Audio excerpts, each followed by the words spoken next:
Okay, let's go over the mouse interface input panel for Trade Calculator.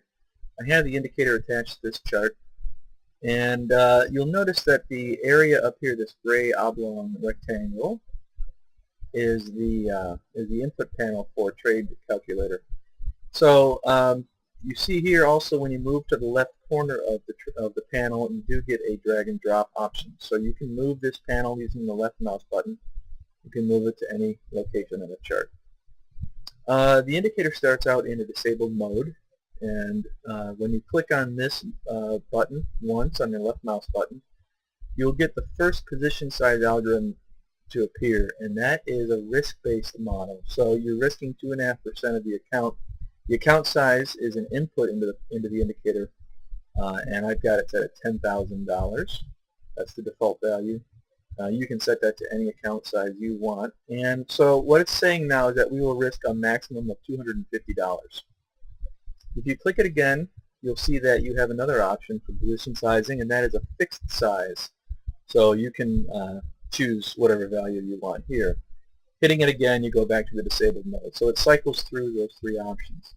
The interesting thing about this is that once you have your position size algorithm selected, you can use your middle mouse button wheel. If you slide the wheel up, you'll see that it increases the risk number by 0.1%. So you can actually slide this with your mouse button up and down. So if you slide your mouse button down, you go down in value. So we're going to go a nice amount here. We're going to go to 4%, let's say.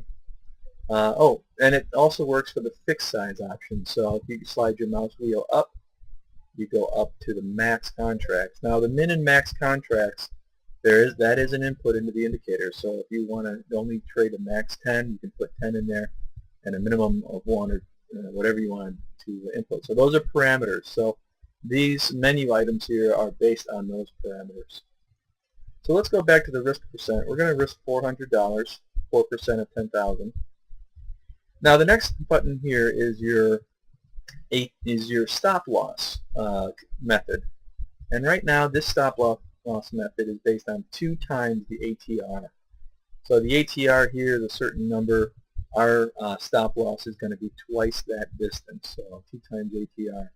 If you use your middle mouse wheel again and slide it upward, you can increase the ATR value, and you can see that the stop losses and targets on the right are increased.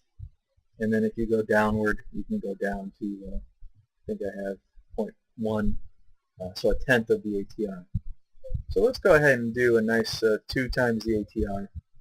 And really, once you move your mouse over the buy market, you're going to see these target lines and stop loss lines appear, and you will get an entry price right here. You're going to buy 1 contract. So $400 over 2 times ATR means you can trade 1 contract.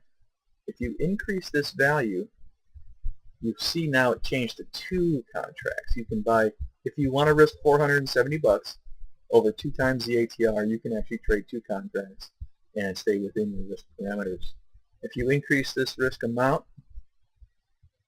keep going, you're going to see eventually at $680 you can buy 3 contracts. So let's tone this back down to a $400 level, and you're back to just trading 1 contract. Now if you shorten up your stop loss distance, shorten it up, now you can buy 2 or sell 2. If you shorten it up even more, you can buy 3 or sell 3. And if you shorten it up even more, you're up to now 4 contracts with a very tight stop loss, 5 contracts, 6, and so on.